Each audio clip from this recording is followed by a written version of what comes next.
चलिए, आनंद online classes में मैं करुणेश कुमार आप लोगों का वेलकम करता हूं।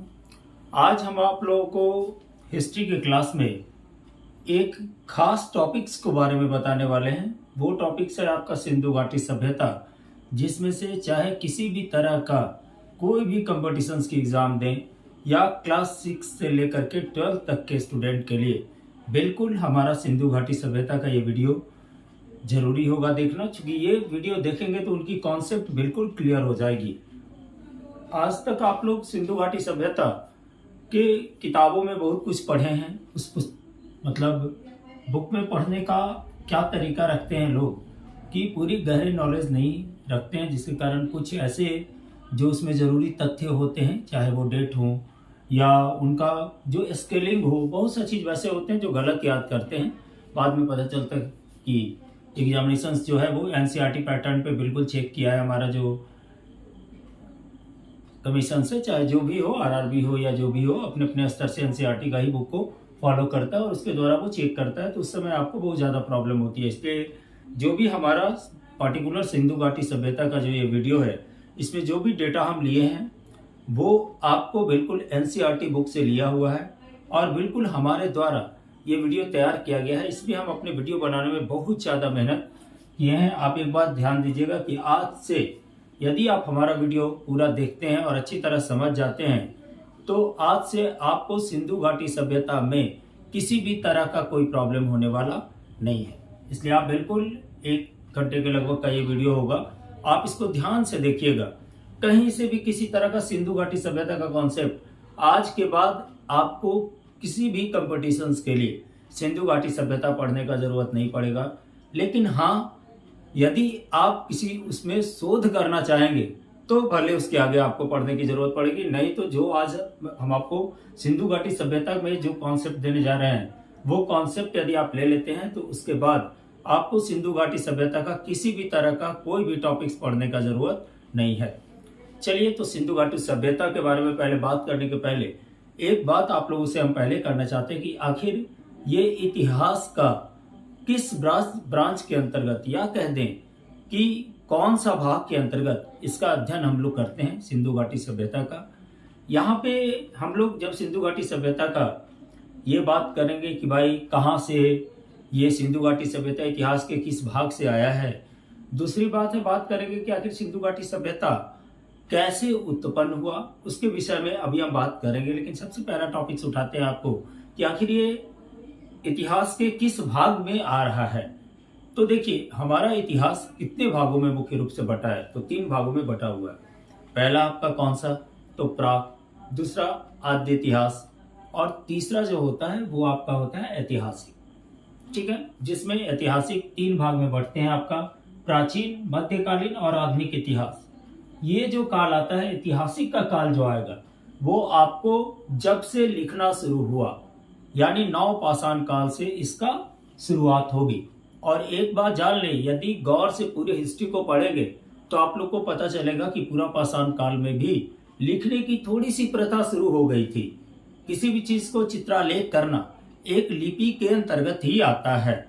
जैसे हम यहाँ पे देखेंगे कि सिंधु घाटी सभ्यता में हम अभी आपको बात करेंगे, सिंधु घाटी सभ्यता में लिपि कैसी थी उसके बारे में भी बात की जाएगी। आखिर उसकी लिपि क्यों नहीं पढ़ी गई उसके बारे में भी बात करेंगे, और इसका उदय कैसे हुआ, कैसे ये आया, इसके बारे में भी आज हम बात करने वाले हैं आपसे। फिर इसका मतलब सामाजिक स्थिति, आर्थिक स्थिति, वो कुल 10 भावों के बारे में बात करेंगे, जिसके बारे में आज हम आपको बताएंगे कि सिंधु घाटी सभ्यता में आखिर उसका उदय ऐसे हुआ तो आखिर पतन कैसे हुआ, और बाकी जितनी भी उसकी स्थिति होती है उसके बारे में आज हम अपने वीडियो में बात करने वाले हैं आपको। ठीक है, तो सबसे पहले बात करते हैं इतिहास की। पहले हमने बोला कि 3 प्रकृति हुआ। प्राक इतिहास किसको कहते हैं भाई, तो उस इतिहास के काल को कहते हैं जिस समय किसी भी तरह का कोई भी हमारे पास अवशेष या किसी तरह का कोई भी प्रूफ चीज नहीं है जिससे हम लोग उसके बारे में कोई आकलन कर सके। वो हमारा क्या हो गया, तो प्राक इतिहास काल का हो गया। उसके बारे में बिल्कुल हमको कोई नॉलेज है नहीं, सिर्फ थोड़ी बहुत कहीं से अवशेष मिला तो उसके बारे में हम जानकारी दे सकते हैं। ठीक है, दूसरा काल जो हुआ वो हुआ आद्य इतिहास काल, जिस काल के अंतर्गत आपका कौन सा आया, तो सिंधु घाटी सभ्यता आया। यानी आद्य इतिहास काल है क्या, तो उस समय सभी चीज़ों की ज्ञान हो गई। जब हम खुदाई किए तो सभी चीज़ों का ज्ञान हुआ। किस चीज़ का? तो भाई ये मतलब ईंट से बने हुए हैं, वहाँ से अन्न भी हमको मिले, मतलब कह सकते हैं कि उसके बारे में हमको जानकारी हुई।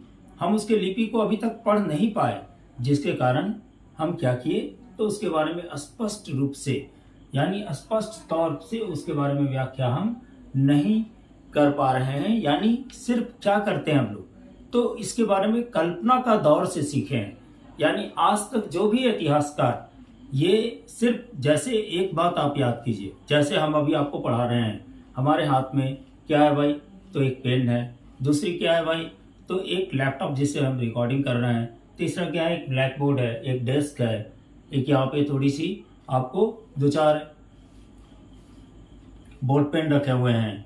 यदि बाई लक किसी भी गलती से कोई भी फिजिकल इक्विपमेंट के द्वारा, मान लीजिए हम आज जमीन के 2000 फीट अंदर चले जाएं, ठीक है, ऐसा मतलब एक इमेज करें, मान ले किसी भी तरह का फिजिकल इक्विपमेंट अचानक आ जाए और चले जाए।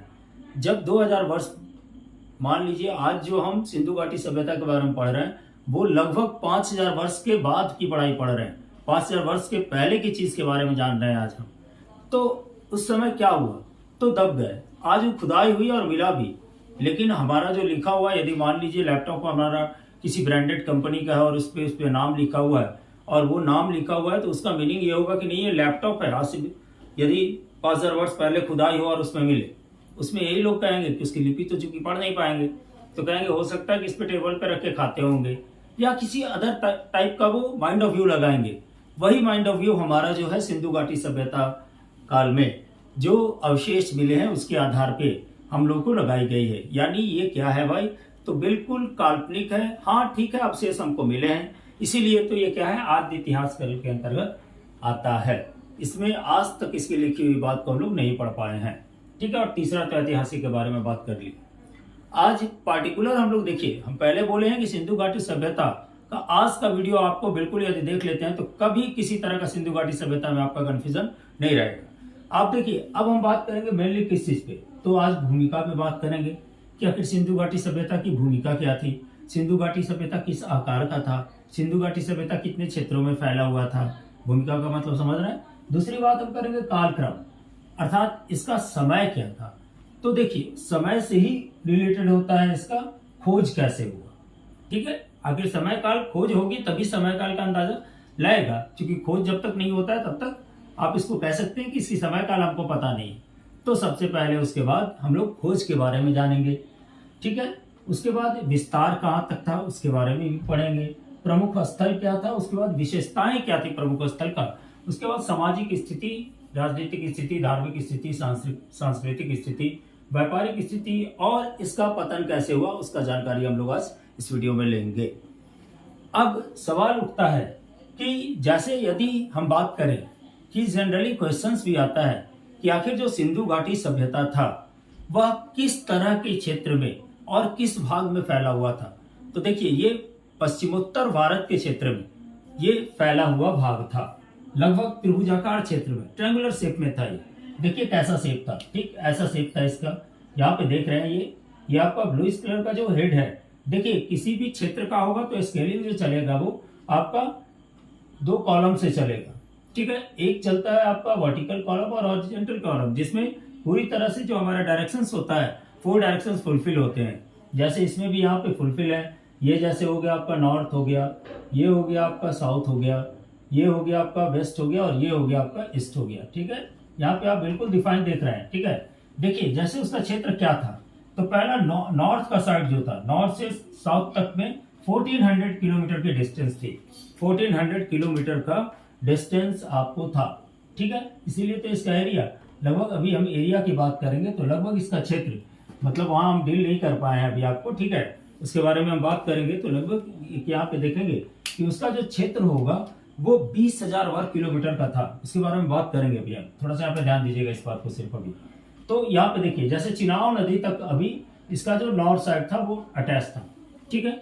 जिसमें क्या था, तो मांदा तक जम्मू कश्मीर जो आधुनिक है आज का जम्मू कश्मीर, उस क्षेत्र में आता है। चिनाव नदी का क्षेत्र था जो आजकल थोड़ा सा विलीन हो चुके हैं सब, ठीक है। चलिए, और दक्षिण में गोदावरी नदी जो अभी भी है, जो महाराष्ट्र में पड़ता है वहां तक इसका क्षेत्र था।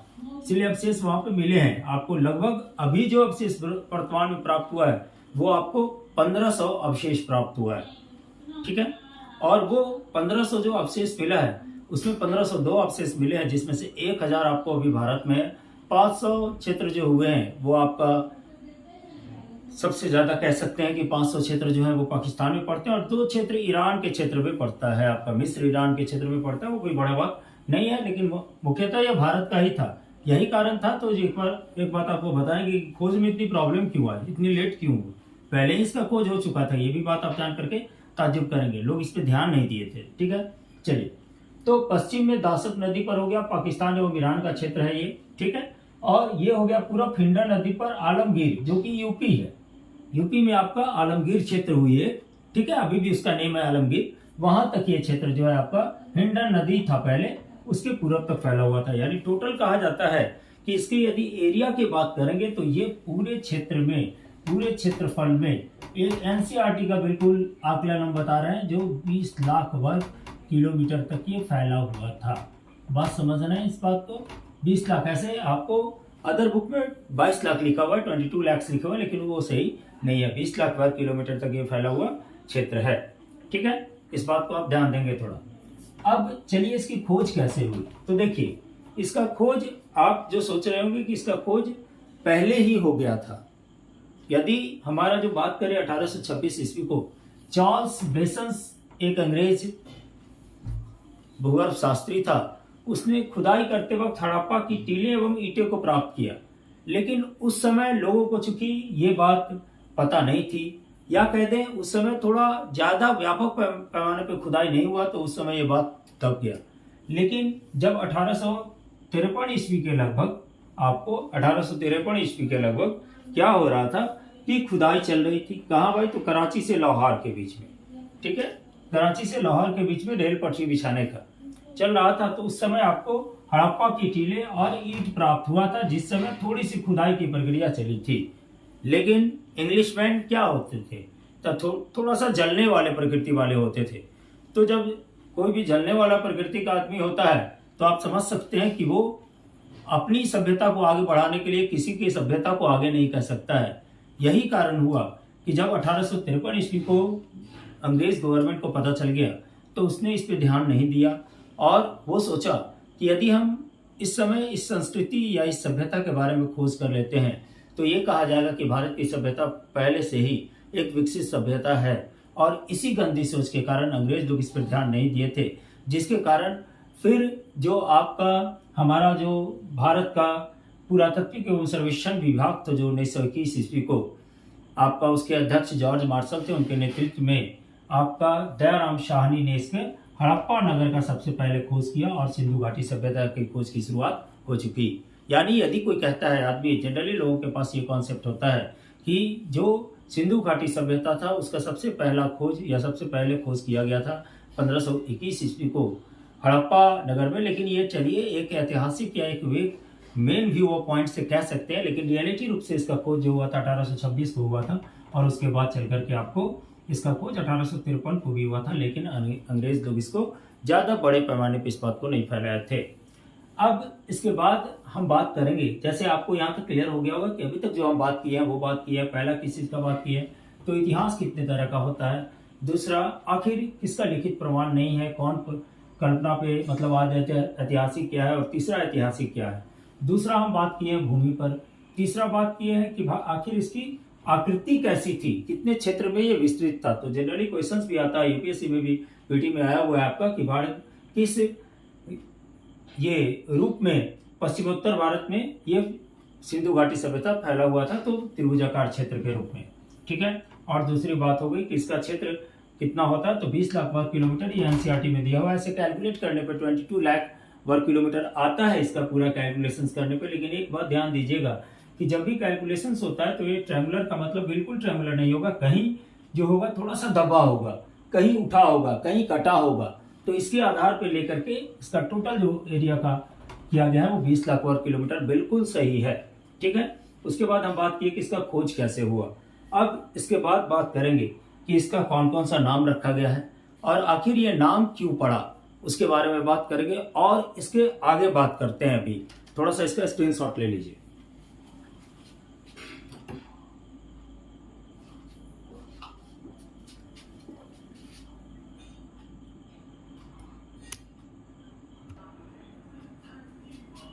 चलिए अब हम लोग बात करते हैं सिंधु घाटी सभ्यता का नाम कैसे पड़ा भाई। जैसे कौन कौन सा नाम है ये भी जानने का कोशिश करें। देखिए हम बार बार कहें कि ये क्या है, तो आदि ऐतिहासिक काल की चीजें हैं, तो आपको जो भी चीज होगा वो कल्पना के आधार पे ही बताई जा रही है। मतलब ठीक है इतिहासकार उसको देखे हैं, लेकिन ये कल्पना के आधार पे ही कहा गया है कि ये एक स्नानागार होगा। जैसे कि हमारा पहले हम आपको क्लियर इस बात को कर दिए हैं। यहाँ पे अब एक बात देखने की चीज है कि सिंधु घाटी सभ्यता को हम लोग किस किस नाम से जानते हैं। तो पहला सिंधु घाटी सभ्यता के नाम से तो जानते ही हैं। क्यों जानते हैं भाई? कि सिंधु घाटी सभ्यता जो अधिकतर भूभाग हैं या इस क्षेत्र की सभ्यता की जो क्षेत्र थे वो अधिकतर सिंधु घाटी सभ्यता के सिंधु घाटी के क्षेत्र में ही पाए गए हैं, इसलिए इसको हम लोग कहते हैं कि वो सिंधु घाटी सभ्यता था। ठीक है, ये नामकरण हम लोगों के द्वारा किया गया है।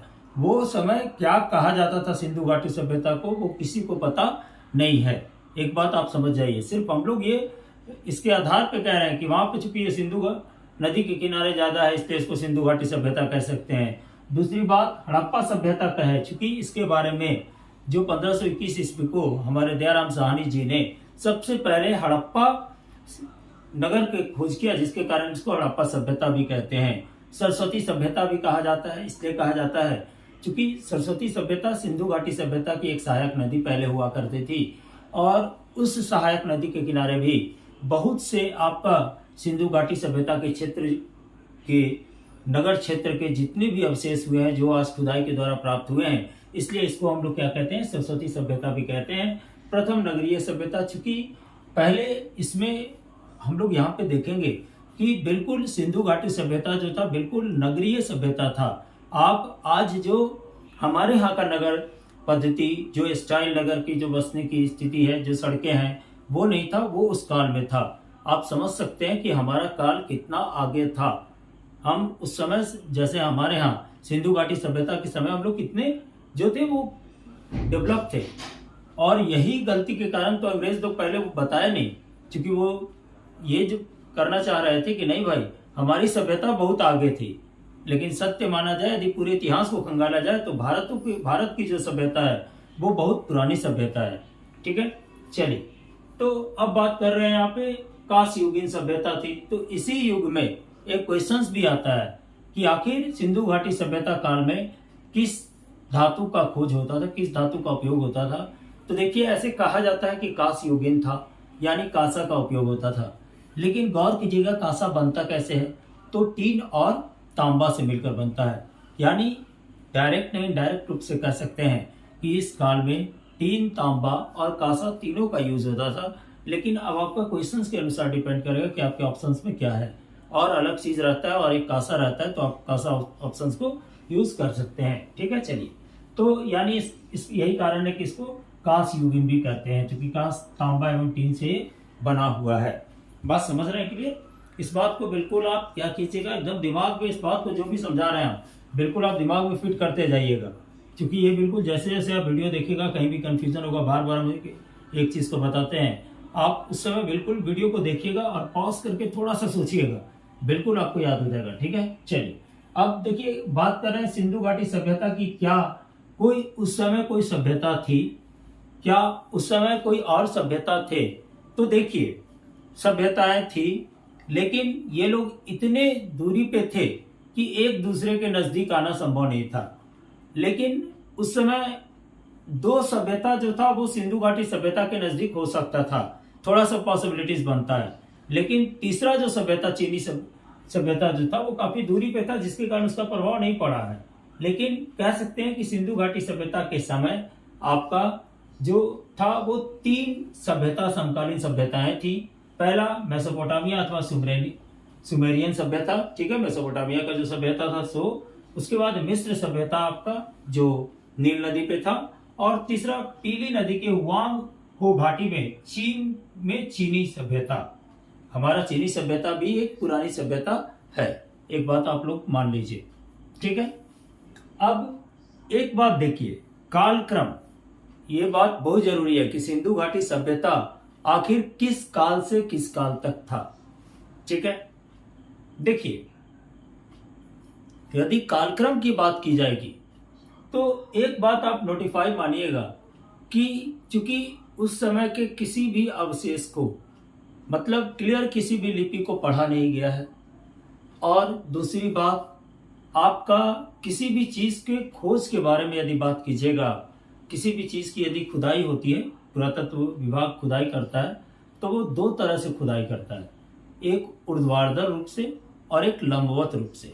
ये उसकी प्रारूप ही होती है, एक बात आप समझ जाएंगे, उत्खनन करने की प्रोसेस ही है, एक वर्टिकल या हॉरिजॉन्टल। तो देखिए वर्टिकली जो होता है क्या कि वर्टिकली खुदाई हुआ तो वहां के अवशेष से, देखिए किसी भी चीज का, एक और बात यहाँ पे समझने की चीज है, ये आपको ज्योग्राफिकल मोमेंट का चीज है कि आप किसी भी चीज के बारे में, जैसे कोई जरूरत नहीं है कि पूरा खुदाई होगा तभी पता चलेगा, उसके अंदर एक आपको पार्टिकुलर 200, 300, 1000 फीट नीचे जा करके वहाँ के अवशेष को लाए जाते हैं और उसके प्रॉपर्टी के आधार पे देखा जा सकता है कि क्या चीज़ की वहाँ पे पॉसिबिलिटीज हो सकती है, उसके बाद खुदाई की जाती है। तो चूंकि आजकल लंबवत खुदाई हो रहा है, देखिए क्षैतिज खुदाई यानी हॉरिजॉन्टल नहीं हो रहा है। क्यों नहीं हो रहा है? क्योंकि जहाँ खुदाई होना चाहिए वहाँ आज मकान बन चुके हैं और वो बिल्कुल पॉपुलेटेड एरिया हो चुका है, तो वहाँ तो खुदाई संभव है नहीं। वहाँ लंबवत लोग खुदाई कर रहे हैं, कुछ एक दो मकान को हटा करके वहाँ पे आपको खुदाई का सिस्टम डेवलप कर रहा है। तो उससे क्या हो रहा है, प्रॉपर आपको नॉलेज नहीं हो पा रहा, जिसके कारण आपको समय का आकलन कंप्लीट नहीं मिल पाया है। तो एक कौन सा प्रोसेस यूज किए साइंटिस्ट लोग या इतिहासकार लोग, तो कार्बन डेटिंग की प्रोसेस यूज की। तो देखिए कार्बन डेटिंग की प्रोसेस क्या होती है, तो चाहे कोई भी चीज है, देखिए सूर्य का लाइट जब तक पड़ता रहता है उस पर नाइट्रोजन जो होता है वो कार्बन के फॉर्म में चेंज होता जाता है।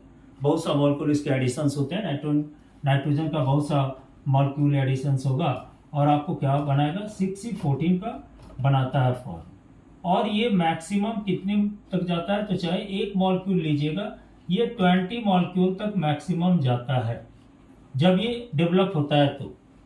ठीक है, जैसे 12C एक 6C14 का एटम बना, यानी इसमें 12 मॉलिक्यूल बना, एक मॉलिक्यूल इसकी डेवलपमेंट हुई तो। ठीक है, तो आप एक बात को समझिएगा, जैसे आपका एक बात ये भी बताते हैं, क्योंकि इसका जो आपका समय बताया गया है वो कार्बन डेटिंग प्रोसेस से बताया गया है, तो आज आपको हम एक बात और क्लियर कर दे रहे हैं कार्बन डेटिंग की प्रोसेस होती क्या है।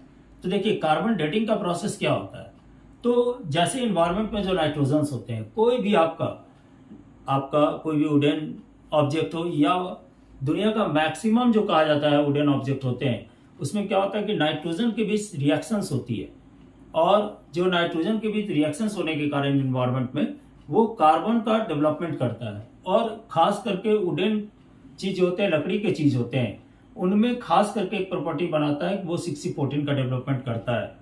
और एक लॉगिंग में उसकी 20 मॉलिक्यूल होती है, जिसका एक बार में यदि वो लॉस्ट करेगा तो 5700 ईयर्स का समय लेता है, और वो जाकर के उसका क्या करता है, 50% करता है, यानी हाफ डिकेइंग करता है।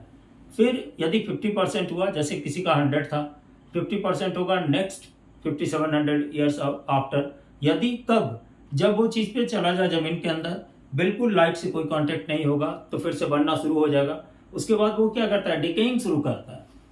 समझ रहे हैं, जब लाइट नहीं पड़ेगा तो वो डिकेइंग शुरू करेगा, और हाफ कब बचेगा, 10 मॉलिक्यूल्स कब बचेगा, जब वो क्या होगा, आपका 5700 ईयर्स उसका पास्ट हो जाएगा। फिर नेक्स्ट 57 ईयर्स में वो 5 बचेगा, फिर नेक्स्ट 5700 ईयर्स में वो जाकर 2.5 बचेगा, यानी हाफ डिकेइंग प्रोसेस से वो चलता है। और इसी हाफ प्रोसेस डिकेइंग प्रोसेस से कहा जाता है कि इसका जो कार्यकाल लगभग 2350 ईसा पूर्व से 1750 ईसा पूर्व तक, यानी लगभग 600 वर्षों तक आपका सिंधु घाटी सभ्यता का कार्यकाल रहा था। समझ रहे हैं बात को, यानी इतनी विकसित सभ्यता। इसका पतन होने का यही कारण होगा कि या तो कोई फिजिकल इक्विपमेंट आए होंगे या किसी तरह का कोई और अन्य तरह का ऐसा सोर्सेज हुआ होगा जिसके बारे में बात करेंगे, जिसके कारण इसकी पतन हो गई होगी। ठीक है, अब सिंधु घाटी सभ्यता की उत्पत्ति कैसे हुई, तो देखिए जैसा लोग हैं वैसी मान्यताएं हैं। चलिए इसको 11 नंबर मान लेते हैं, जैसा लोग वैसी मान्यताएं। लेकिन सबसे देखिए, ये हम अपने देश के प्रति देश प्रेम की भावना से नहीं बात बता रहे हैं, एक जो सच्ची बात है, जो आपको पूरी तरह से आपका जो एनसीईआरटी बुक कॉन्सेप्ट देता है उसके अनुसार हम जो भी चीज़ बता रहे हैं सब पार्टिकुलर आपका उसी के अनुसार तैयार किया हुआ चीज़ है। ठीक है, आप हमारी बात को बिल्कुल एक अच्छी मॉड में समझिएगा। जो भी बात बता रहे हैं, हर टॉपिक्स पे क्वेश्चंस हो सकता है और हर टॉपिक से क्वेश्चंस आता है। आप यदि कभी भी सेट बनाने बैठिएगा तो आपको क्लियर समझ में आएगा। इसलिए जो भी बात को डील कर रहे हैं उसको ध्यान से भी सुनिएगा। जैसे देखिए, सिंधु घाटी सभ्यता की उत्पत्ति हुई तो इसके बारे में 3 तरह का सभ्यता का मूल्यांकन किया गया है कि इस सभ्यता के उत्पत्ति में आपके 3 तरह के सभ्यता काम करते थे। पहला सभ्यता जो कह सकते हैं वो था मेसोपोटामिया का सभ्यता। ठीक है, देखिए, दूसरा कहा ईरान बलूचिस्तान की सभ्यता और तीसरा कहा भारत की सोती सभ्यता। ठीक है, देसी मत। ये 3 जो सिंधु घाटी सभ्यता की उत्पत्ति के 3 सिद्धांत, 3 सभ्यता हैं। तो पहला सभ्यता देखिए, हमारा यहाँ अभी बताना मेसोपोटामिया सभ्यता काम नहीं है, लेकिन थोड़ा सा बात बता देते हैं आपको। जैसे मेसोपोटामिया सभ्यता है, ये सभ्यता कुछ सिंधु घाटी सभ्यता से सिमिलरिटीज है, यानी कुछ मिला जुला है। तो कुछ मिला जुला होने का मतलब ये नहीं होता है कि ये मेसोपोटामिया का सभ्यता होगा ही। एक बात आप समझिए, जैसे यदि ये आप देख रहे हैं कि कहते, और साथ में ये काफी दूरी पे है, लगभग मिस्र साइड में ये पड़ जाता है, जिसके कारण यदि कोई कहता है कि सिंधु घाटी सभ्यता का, तो इतिहासकार इसको कम मानते हैं, 30% ही मानते हैं कि ये सिंधु घाटी सभ्यता का मतलब सिंधु घाटी सभ्यता मेसोपोटामिया सभ्यता के द्वारा डेवलप हुआ होगा। क्योंकि आप एक बात सोच सकते हैं कि मेसोपोटामिया सभ्यता क्या है, एक छोटी सी सभ्यता थी, वहां उतनी डेवलपमेंट नहीं थी, लेकिन वहां से कोई उठकर जाना और उतनी दूर जाना जहां सिंधु घाटी सभ्यता भारत में थी और ये सब मिस्र उस्र, और पहले उतनी हमारे पास एयर नहीं थी, एयर कोई फैसिलिटीज नहीं थी आज से 5000 वर्ष पहले। एक आपको बाई रोड ही जाना था, बाई लैंड ही जाना है, तो आप समझ सकते हैं कितनी बड़ी प्रॉब्लम थी। तो उस काल में इतनी बड़ी सभ्यता का विकास होना कोई संभव नहीं था। समझ रहे हैं बात को? तो इस बात को समझिए कि मेसोपोटामिया सभ्यता विदेशी मत दिए हुए हैं, लेकिन 30% सही है, 70% इस बात के सही नहीं है। दूसरा है ईरान बलूचिस्तान, ये देसी मत है। थोड़ी सी बात सही है, क्योंकि ईरान और भारत की सोती सभ्यता के बीच कुछ रिलेशन है और इसके बीच कुछ रिलेशन हो सकता है सिंधु घाटी सभ्यता के बीच। बात समझ रहे हैं? तो ये वाली सभ्यता थोड़ी सी मत की है कि पाकिस्तान से सटे हुए क्षेत्र है, ये सब हो सकता है कि आदान प्रदान हुआ होगा। ठीक है, डायरेक्ट रूप से पहले सबसे ज्यादा नजदीक भारत की सोची सभ्यता से है, तो इसका प्रभाव इसमें पड़ सकता है। ये 100% थोड़ी सी ज्यादा पॉसिबिलिटीज है। ठीक है, ये बात भी है कि सभ्यता का 100% फॉर्म नहीं पड़ेगा, 60% ही उसकी थोड़ी सी फॉर्मेटेशन में बदलाव होगी, थोड़ी सी उसमें 40% बदलाव होगा, 60% वही आपको सभ्यता सीखेगा या वही प्रतिरूप होगा, तो वो एक बात मान सकते हैं। तो ये आपको 50% ही माना जा सकता है ईरान के बारे में भी, लेकिन इसके बारे में आप 70% मान सकते हैं। लेकिन यहाँ पर आकर एक बहुत बड़ा गलत हो जाता है तीनों सिद्धांत, क्योंकि ये यानी कहने का मतलब ये सभ्यता जो था, जो कह सकते हैं सिंधु घाटी सभ्यता, एक अपने आप उत्पन्न और अपने आप संघर्ष के द्वारा बनी हुई और बढ़ी हुई सभ्यता थी, जो नेचुरल वे से खुद ब खुद डेवलप हुई थी। इसमें किसी सभ्यता का कोई अंगीकार मतलब हस्तक्षेप नहीं था, ना सोती सभ्यता का, क्योंकि ये सब तो काफी सभ्यता से कंपेरिजन करेंगे तो काफी छोटी सभ्यता थी, और छोटी सभ्यता से उतनी बड़ी सभ्यता बनना संभव नहीं है। ठीक है, चलिए अब इसकी उत्पत्ति के बारे में तो अभी बात हो गया, देसी मत हो गया, भारत की सोती सभ्यता हो गई, इसकी बात कर दी हम उत्पत्ति के विषय में। चलिए अब सिंधु घाटी सभ्यता को हम लोग नगरीय सभ्यता भी कहते हैं। आखिर नगरीय सभ्यता क्यों कहते हैं? तो हम पहले बोल दिए कि सिंधु घाटी सभ्यता में नगर इस तरह से स्टैब्लिश थे। हम लोग देखेंगे कि नगर का, भवन का यदि दरवाजा भी खुलता था पीछे की ओर खुलता था, और वो पीछे की ओर से ही आकर के आगे की ओर आते थे। हर घर के आगे एक रोड सड़क होती थी, ड्रेनेज सिस्टम बिल्कुल सही था। जैसे आज का यदि मान ले कुछ मेट्रो सिटी जो डेवलप है, जैसे हरियाणा गुड़गांव की जो सड़कें बन चुकी है, उस तरह का सड़क का व्यवस्था उस गांव में, हर गांव में था, जितने भी शहर थी सब शहर में थे। तो एक अच्छी नगरीय व्यवस्था थी, और इसके आधार पे कहते हैं कि उस काल में सिंधु घाटी सभ्यता के काल में कुल 6 बड़े नगर थे। पहला मोहनजोदड़ो, जो सबसे विकसित नगर था। मोहनजोदड़ो जो था सिंधु घाटी सभ्यता में सबसे विकसित नगर कह सकते हैं। यहीं पे बहुत सा ज्यादा आपको अवशेष मिले हैं, जो कि बहुत ही पॉपुलर और बड़े बड़े मिले हैं। और ये ऐसा कि आज का युग जो ईट यूज कर रहा है, वो ईट इससे अच्छा आकृति का ईट उस काल में यूज किया जाता था। आप इतने समझिए कितने डेवलप वो लोग थे। ठीक है, दूसरा शहर जो था हड़प्पा था, तीसरा बनवारी वाला था, चौथा धौलावीरा था, पांचवा राखीगढ़ी था, छठा कालिंगन था, और चलिए ये 6 शहर थे यहाँ पे। ठीक है, जिसमें मोहनजोदड़ो जो था बहुत पॉपुलर था। ठीक है, हड़प्पा और कालीबंगन, पहला हड़प्पा आपका पहले मिला, लेकिन ये सब भी बनवारी वाला, धौलावीरा, राखीगढ़ी, ये सब भी आपका क्या थे, उस काल के एक अच्छे राज्य थे, अच्छे शासकों का मतलब कह सकते हैं कि नगर था। लेकिन कालीबंगन और मोहनजोदड़ो, और उसमें भी मोहनजोदड़ो सबसे विकसित नगर था वहां का। ठीक है, उसके बारे में आज हम आगे बात करेंगे। लिपि क्या थी, तो इस लिपि जो था वो भाव चित्रात्मक था। देखिए ये बहुत कठिन लिपि होता है। भाव चित्रात्मक लिपि जो होती है वो बहुत कठिन होती है। भाव चित्रात्मक को पढ़ लेना कठिन होता है। आप किसी भाव को, चित्र को पढ़ करके आप किसी को शो कर रहे हैं, किसी को बता रहे हैं, तो वो बहुत कठिन होती है। इसलिए ये भाव चित्रात्मक होने के कारण ही आज तक ये पढ़ा नहीं जा सका है, और इसी के कारण इसको हम लोग आदि इतिहास काल में पढ़ रहे हैं। ठीक है, चलिए यह लिपि कैसे लिखी जाती है, तो दाई से बाई ओर। लेकिन देखिए जब अभिलेख लिखा जाएगा तो अभिलेख कैसे लिखा जाता है, तो जब भी लिखा जाता है तो बहुत पंक्तियों में लिखा जाता है उसको सेक्टर करके। ठीक है, तो जब अभिलेख लिखा जाएगा तो वो क्या किया जाएगा, तो पहले तो ठीक है दाएं से बाएं पहला पंक्ति लिखेंगे, लेकिन फिर दूसरा पंक्ति क्या लिखेंगे, बाएं से दाएं लिखेंगे, और फिर दाएं से बाएं लिखेंगे, और इस तरह का जो काम होगा वो आपका चलता जाएगा क्रमशः। समझ रहे हैं बात को? तो आप एक बात क्लियर समझ लीजिएगा कि इसमें क्या होगा। तो अभिलेख जब भी लिखा जाएगा तो पहला पंक्ति दाएं से बाएं, दूसरा पंक्ति बाएं से दाएं, और फिर अगला पंक्ति भी दाएं से बाएं, और फिर बाएं से दाएं, यानी क्रमशः ये रूप चलता जाएगा। चाहे वो 10 लाइन का है तो कहने का मतलब बाएं से दाएं, दाएं से बाएं, बाएं से दाएं, दाएं से बाएं, बाएं से दाएं, दाएं से बाएं, सो ऑन। ठीक है, चलिए आपको एक बात इसमें हम नया सिखाया है, carbon dating process. Generally student नहीं समझते हैं, फिर से एक बार थोड़ा सा देख लीजिए कार्बन डेटिंग प्रोसेस क्या होता है।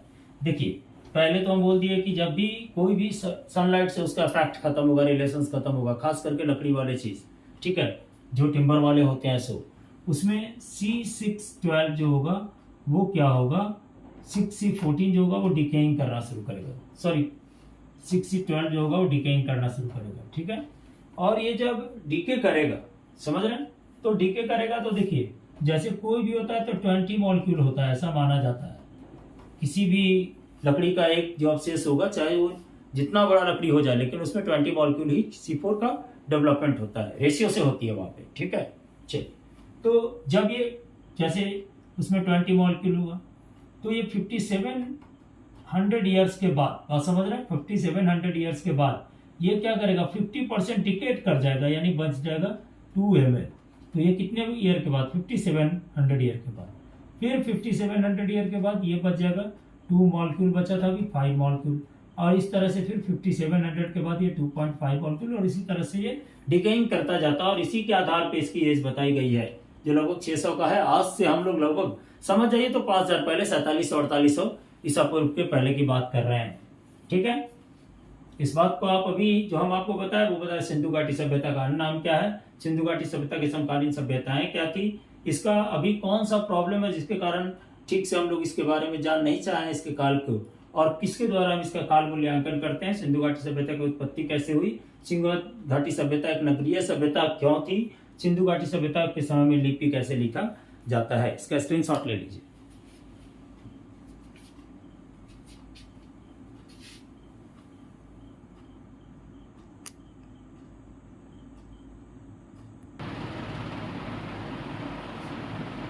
चलिए तो अब बात करते हैं आपको हम मोहनजोदड़ो में। अभी आपको बताए थे ना कि ये नगरीय सभ्यता थी, चूंकि इसमें कितने थे, 6 बड़े बड़े नगर बिल्कुल सुनियोजित ढंग से थे।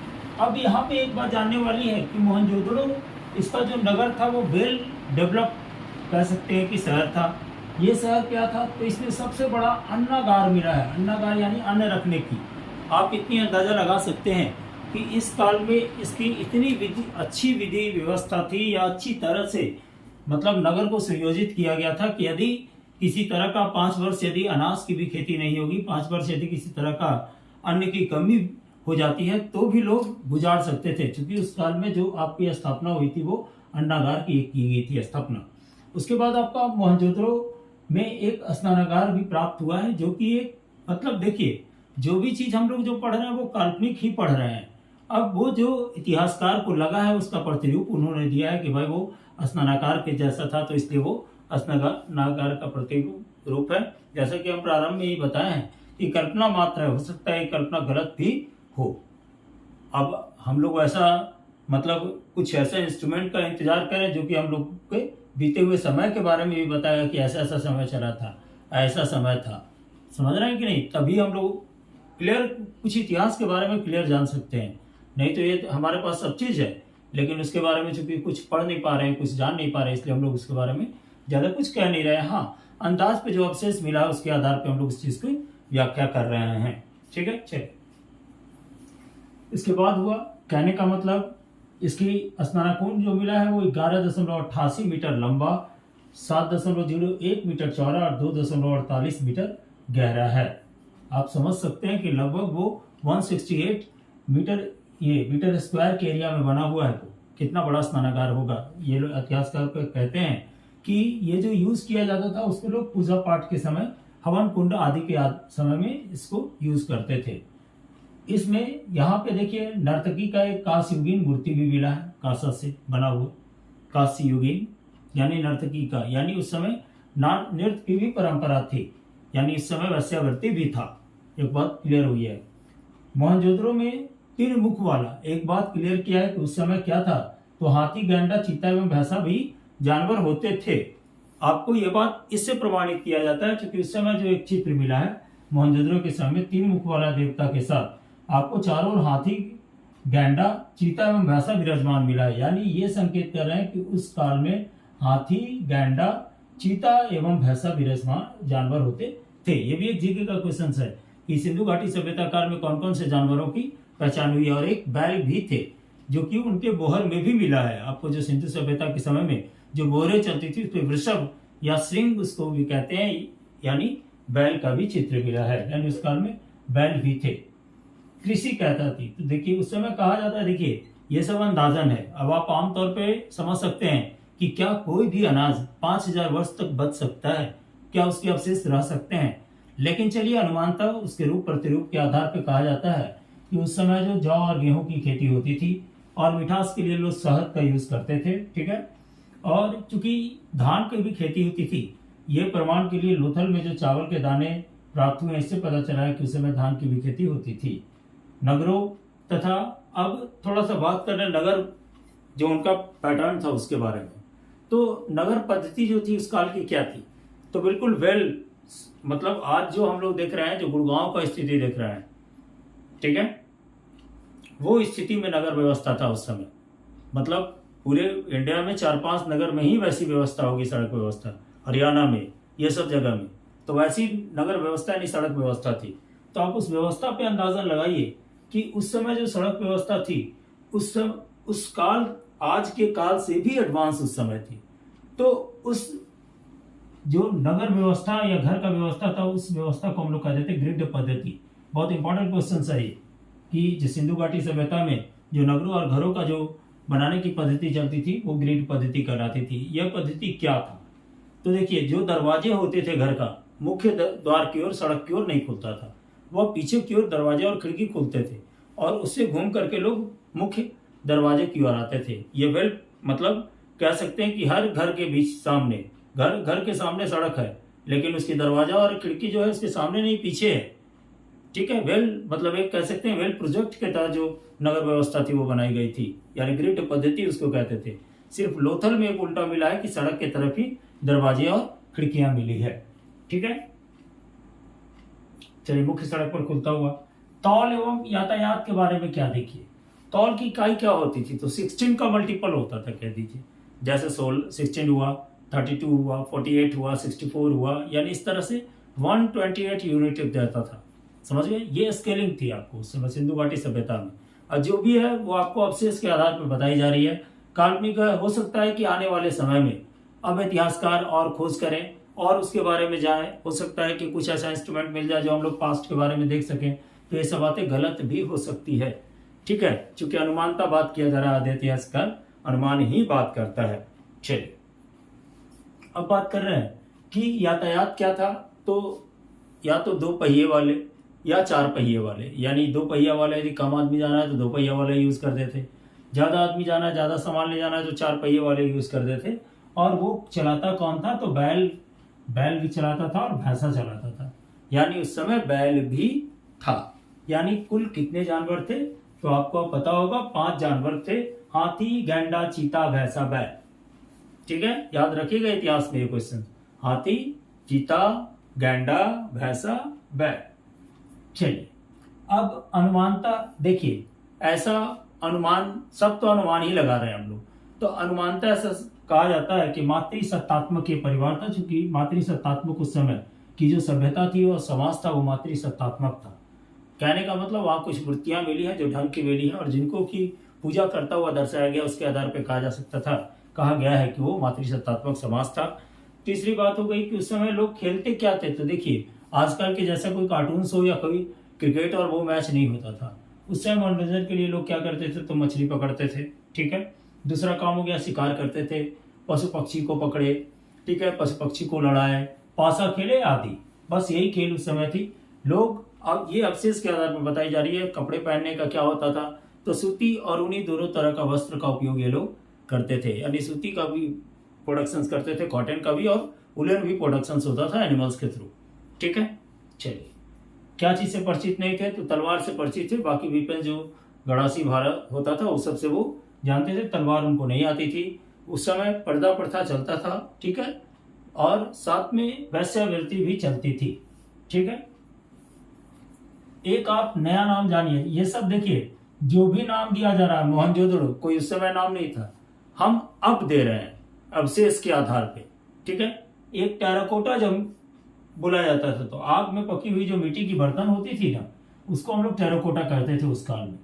ठीक है, अब कहा जाता है कि सिंधु घाटी सभ्यता में बहुत से इतिहासकार ऐसा मानते हैं कि कोई धर्म नहीं था, तो धर्म नहीं था तो फिर अग्निकुंड क्यों मिल रहा था, जबकि लोथल में हमको और कालीबंगन में हमको अग्निकुंड मिला, जो कि संकेत दे रहा है कि उस समय भी धर्म की प्रवृत्ति थी। हाँ, कुछ समय नहीं रहा होगा, ये कहा जा सकता है, इतिहासकार को ये बात माननी चाहिए।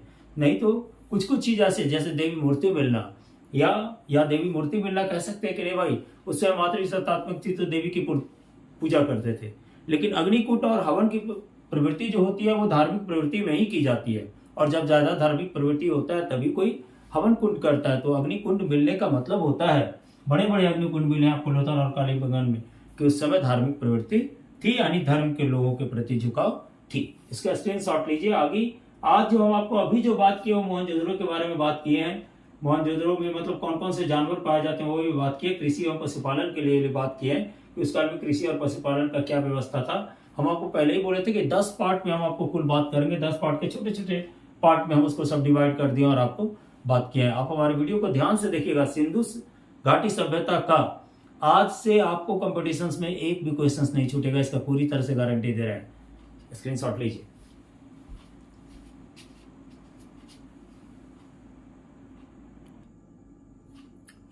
चलिए तो अब हम लोग बात करते हैं सिंधु घाटी सभ्यता के समय। देखिए जो पूजा होती थी सो प्रक्रिया को बात कर रहे हैं कि कहा जाता है कि उस समय पूजा नहीं होती थी। तो देखिए पूजा पाठ का प्रचलन उस समय भी था, लेकिन सिर्फ पूजा करने की प्रोसेस अलग थी, और उसी प्रोसेस के कारण हम लोग आज कहते हैं कि सिंधु सभ्यता जो था वह मातृसत्तात्मक सभ्यता थी। क्योंकि सिंधु घाटी सभ्यता के समय धरती की उर्वरता को देवी मान करके पूजा की जाती थी। ठीक है, यानी धरती माँ की भी पूजा की जाती थी, इसलिए मूर्ति जो मिली है वो कुछ स्त्रियों की मिली है, तो इससे यह संकेत मिलता है कि धरती को माँ मान करके वे लोग पूजा करते थे। दूसरी बात है वृक्ष पूजा एवं शिव पूजा भी होती थी, क्योंकि कुछ वृक्ष मिले हैं जिन पे बहुत बड़े बड़े यंत्र या घंटी टांगे हुए ऐसा प्रतीत होता है, जिससे पता चलता है कि वे लोग वृक्ष पूजा भी किया करते थे। जैसे आजकल हम लोग पीपल की वृक्ष की भी पूजा करते हैं, वड़ की भी वृक्ष की पूजा करते हैं।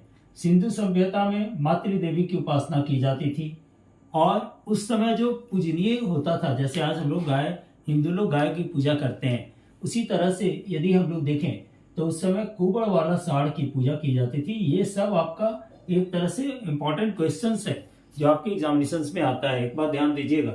जैसे उस समय आपको सिंधु घाटी सभ्यता के काल में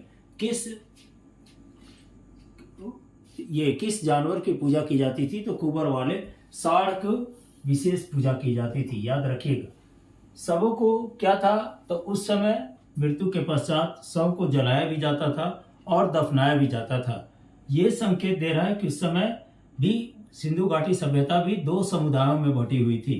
यहाँ पे एक संकेत मिलता है, क्योंकि देखिए यदि मोहनजोदड़ो में शव को क्या किया जा रहा है तो जलाया जा रहा है, और लोथल में यदि शव को दफनाया जा रहा है, तो इसका मतलब ये संकेत होता है कि उस समय भी दो समुदाय थे।